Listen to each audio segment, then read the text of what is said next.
Find a quadratic polynomial the sum and product of whose zeros are -3 and 2 respectively. देखो हमें एक quadratic polynomial दिया गया है, मतलब जिसकी डिग्री क्या हो, जिसकी डिग्री हो 2, राइट। तो यानी कि मैं लिख सकता हूँ let P X is equal to A X square plus B X plus C where A is not equal to zero is the required quadratic polynomial. ठीक है, तो मैं एक पॉलिनोमियल ले लेता हूँ। देखो क्वाड्रेटिक पॉलिनोमियल मतलब जिसमें एक्स स्क्वेयर वाली टर्म होनी ज़रूरी है। तो एक्स स्क्वेयर वाली टर्म होनी ज़रूरी का मतलब क्या है कि इसका जो कोफिशेंट है, एक्स स्क्वेयर का जो कोफिशेंट है, यानी कि इसके साथ ये जो कांस्टेंट वैल्यू है ये ज़ीरो नहीं हो सकती। ठीक है, तो ये एक स्टैंडर्ड फॉर्म होती है किसी भी क्वाड्रेटिक पॉलिनोमियल की। अब हमें बोला गया है कि the sum and product of whose zeros are -3 and 2, यानी कि अगर मैं मान लूँ let alpha and beta are the zeros of P X, अगर इस पॉलिनोमियल के ये ज़ीरोज़ हैं। देखो ज़ीरोज़ क्या होते हैं, कोफिशिएंट्स क्या होते हैं, और ज़ीरोज़ का सम और प्रोडक्ट किसके बराबर होता है, ये सब चीज़ें मैं बहुत डिटेल में ऑलरेडी एक कंसेप्चुअल वीडियो में बता चुका हूँ। उसका लिंक टॉप राइट कॉर्नर में गिवन है, आप उसको देख सकते हो।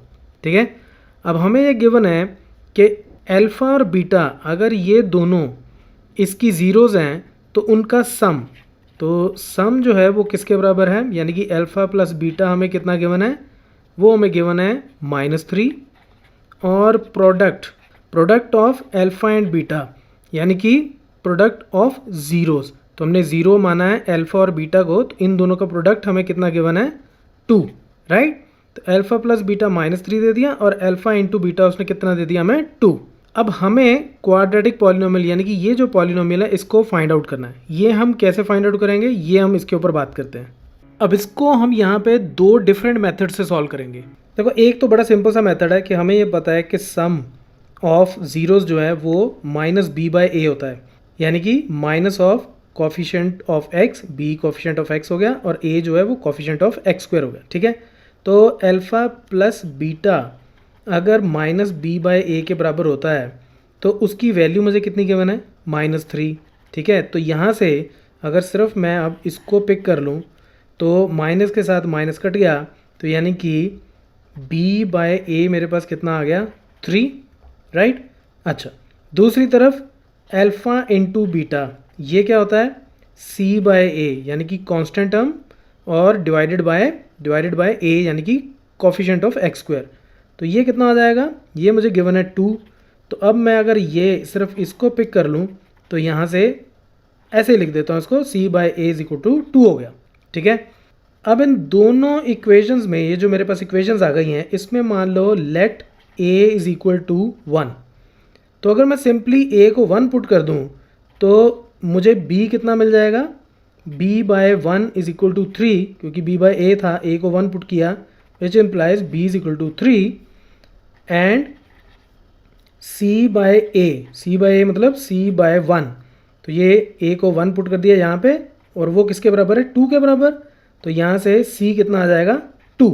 अब इसको थोड़ा और सिंप्लीफाइड फॉर्म में देखना हो तो आप ऐसे देख सकते हो कि b/a इज इक्वल टू 3, इसको मैं लिख सकता हूँ b is equal to 3a, और c/a इज इक्वल टू 2 इसको मैं लिख सकता हूँ c is equal to 2a। तो अब इन दोनों इक्वेशंस में मैं a की कोई भी वैल्यू डालता जाऊँ एक्सेप्ट 0, तो मुझे b और c की एक वैल्यू मिलती जाएगी। तो यानी कि a मेरे पास आ गया 1, b मेरे पास आ गया 3, और c मेरे पास आ गया 2। तो इसका मतलब अगर a b c की वैल्यू मैं इसमें पुट करूं तो मेरा पॉलिनोमियल क्या बन जाएगा, पॉलिनोमियल बन जाएगा 1x स्क्वायर, a की जगह 1, तो ये सिर्फ x स्क्वायर रह गया, प्लस bx यानी कि 3 इंटू एक्स, प्लस c का मतलब 2, तो ये मेरा आंसर आ गया। ठीक है, अच्छा अब ये ज़रूरी नहीं है कि यही एक पॉलिनोमियल इसका एक आंसर होगा। इनफाइनाइटली मैनी पॉलिनोमियल्स हो सकते हैं जो इस कंडीशन को सेटिस्फाई करते हो। कैसे, अगर मान लो मैं a की वैल्यू 2 ले लूँ तो मुझे b कितना मिल जाएगा 6, और c कितना मिल जाएगा 4, तो ये मेरे पास एक और नया पॉलिनोमियल आ जाएगा 2x square plus 6x plus 4। तो यानी कि अगर मैं इसमें से 2 बाहर निकालूं तो 2 इंटू वही वाला पॉलिनोमियल जो पहले था। तो ये जो बाहर 2 है ये बेसिकली एक कांस्टेंट है, ये 2 भी हो सकता है, 3 भी हो सकता है, 30 भी हो सकता है, कुछ भी हो सकता है, यानी कि ए की आप कोई भी वैल्यू डालते जाओ आपको एक पॉलिनोमियल मिलता जाएगा। अब इसको करने का एक मेथड और भी है, हम उसके ऊपर बात करते हैं। अब अगर आपको याद हो तो पिछले ट्यूटोरियल में जो कंसेप्चुअल ट्यूटोरियल था उसमें हमने ये लर्न किया था कि कोई भी quadratic polynomial ax² plus bx plus C हो उसको हमेशा हम k into K is some constant, ये कोई भी एक कॉन्स्टेंट हो सकता है जिसकी वैल्यू जीरो नहीं होगी, इंटू एक्स माइनस एल्फा, ये एक zero, into x minus beta, इस फॉर्म में हम लिख सकते हैं, राइट। इस वीडियो का लिंक मैंने पहले शेयर किया था, आप उसको देख सकते हो, ये बड़ा ज़रूरी कॉन्सेप्ट है आपके लिए, कॉन्सेप्ट क्लियर करने के लिए, ठीक है।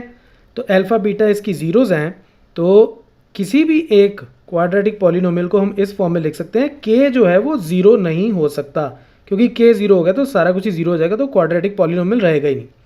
अच्छा, अब मैं अगर इसकी राइट साइड को सॉल्व करूँ, के को मैं बाहर ही रहने देता हूँ, तो इन दोनों को अगर मैं सॉल्व करता हूँ तो आ जाएगा x² minus alpha x minus beta x plus alpha beta, ठीक है। यानी कि के को मैं बाहर रख देता हूँ तो अंदर आ गया x² माइनस इसमें से एल्फ़ा और इसमें से बीटा कॉमन आ गया, अंदर बच गया x प्लस एल्फ़ा बीटा, ठीक है।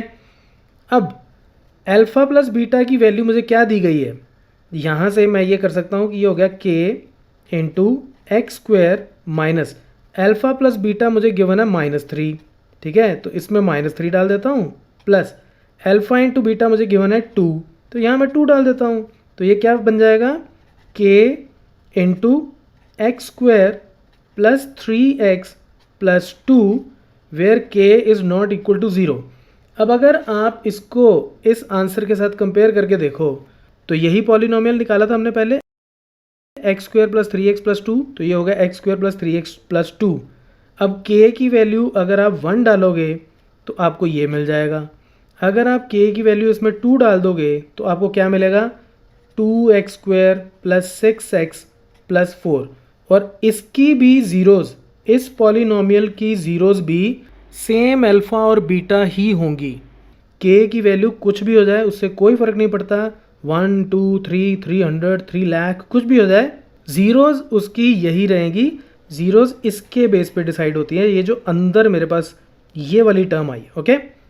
सो that's it from this tutorial, keep watching मैथमाफिया।